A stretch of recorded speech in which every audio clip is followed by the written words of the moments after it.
Pertempuran Medan Area terjadi di Medan, Sumatera Utara pada 1945 sebagai bentuk perlawanan rakyat terhadap kedatangan sekutu dan nikah. Awalnya, pasukan sekutu pimpinan Brigjen T.D. Kelly mendarat pada 9 Oktober 1945 untuk melaksanakan misi Civil Affairs Agreement, yakni mengambil alih pemerintahan atas nama Belanda yang telah disepakati pada 24 Agustus 1945. Pada awalnya, pemerintah Indonesia menerima baik kedatangan pasukan Inggris karena ingin membebaskan tawanan perang Belanda. Namun, pada 13 Oktober 1945, seorang tentara Nika, penghuni hotel di Jalan Bali, merampas dan menginjak-injak lencana merah putih yang dipakai pemuda Indonesia. Dari sanalah pertempuran ini dimulai. Para pemuda menyerang gedung pemerintahan yang dikuasai oleh sekutu. Pertempuran ini meluas ke kota-kota sekitar. Sekutu mengeluarkan ultimatum pada 18 Oktober agar rakyat menyerahkan senjata. Mereka lalu menetapkan batas wilayah kekuasaan dengan papan Fixed Boundaries Medan Area pada 1 Desember 1945.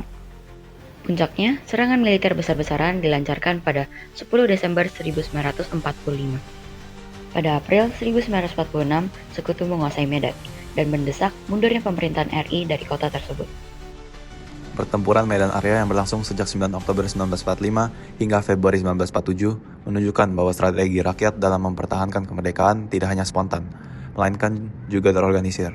Para komandan rakyat membentuk Komando Resimen Laskar Rakyat Medan Area pada 10 Agustus 1946, menyatukan berbagai kelompok perlawanan lokal menjadi kekuatan militer yang solid. Strategi yang digunakan meliputi perang gerilya, penguasaan jalur logistik seperti Medan Belawan, dan mobilisasi laskar-laskar rakyat dari wilayah sekitar. Mereka juga membentuk barisan pertahanan sipil yang membantu mendistribusikan informasi, makanan, dan senjata, bahkan menyembunyikan pejuang dari pantauan sekutu dan Nika. Perlawanan tidak hanya datang dari TKR, Tentara Keamanan Rakyat, tetapi juga dari rakyat biasa yang dilatih secara mandiri. Semangat kolektif dan keberanian rakyat Medan menjadi teladan bagi generasi sekarang. Di Medan Area terdapat berbagai tokoh, seperti Brigadir Jenderal Ted Kelly, yang merupakan pemimpin sekutu di pertempuran Medan Area. Lalu ada Ahmad Tahir yang melakukan perjuangan bersenjata sebagai pembentuk dan pemimpin Barisan Pemuda Indonesia. Ia juga memimpin TKR. Ia juga meningkatkan semangat rakyat saat pertempuran ini. Lalu ada Mr. Amir Syarifuddin, Dr. Agani, dan Jenderal Urip Suharjo. Mereka bertiga melakukan perjuangan secara diplomatis. Pada tanggal 6 Desember 1946, mereka sebagai perwakilan Indonesia datang ke perundingan panitia pemisah yang pertama. Di panitia ini, mereka membahas tentang garis demarkasi Medan bersama para perwakilan sekutu. Pengaruh dari pertempuran Medan Area ini berdampak baik secara negatif dan juga positif pada masa kini dan juga masa lalu. Pada masa lalu, pengaruh dari konflik Medan Area ini sangat signifikan dalam mempertahankan kemerdekaan Indonesia. Karena melalui pertempuran ini, rasa nasionalisme para pemuda, terutama para pemuda di Medan, menggelora, dan juga menginspirasi daerah-daerah lain untuk terus berjuang. Namun, di balik dampak positifnya, ada juga dampak negatifnya. Terdapat banyak sekali korban jiwa di pertempuran Medan Area. Karena Medan dijadikan tempat pertempuran antara Nika dan Sekutu, hal ini mengakibatkan beberapa daerah kota Medan untuk hancur. Sampai masa kini, jejak dari pertempuran Medan Area masih ada dan masih bisa terlihat. Monumen dan peninggalan sejarah seperti Tugu Apollo di Jalan Iskandar Muda yang menjadi monumen perjuangan rakyat Medan dalam pertempuran Medan Area, menunjukkan perjuangan para pemuda dan pahlawan serta semangat para pemuda pada saat itu.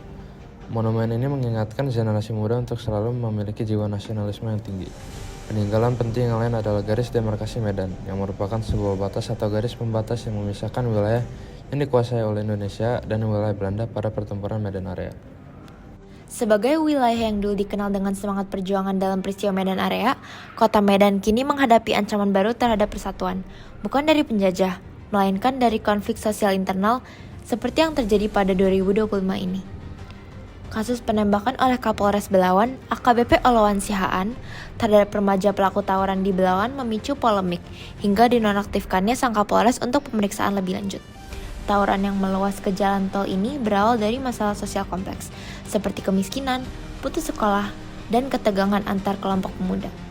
Insiden ini menimbulkan korban jiwa dan menarik perhatian nasional, sekaligus menyoroti pentingnya pendekatan yang lebih komprehensif dan profesional dalam menangani konflik berbasis akar masalah sosial. Dari kasus yang telah dijelaskan, terdapat beberapa ancaman yang dapat memecah belah Indonesia. Antara lain adalah tingginya angka tawuran yang dapat memecah belah masyarakat Indonesia dan juga penyalahgunaan kekuasaan yang dapat berakibat fatal. Solusi dari ancaman-ancaman ini adalah LBH telah menonaktifkan AKBP Oloan dari jabatannya. Lalu untuk individu kita harus mengingat jasa-jasa pahlawan Medan Area yang sudah bersusah payah memperjuangkan persatuan dan kemerdekaan Indonesia dengan mengedepankan sikap toleransi dan juga penguasaan diri. Dan yang terakhir untuk masyarakat, kita perlu melakukan introspeksi diri atau ikut serta dalam program-program pemerintah yang menjelaskan pentingnya persatuan dan bahaya jika terjadi konflik.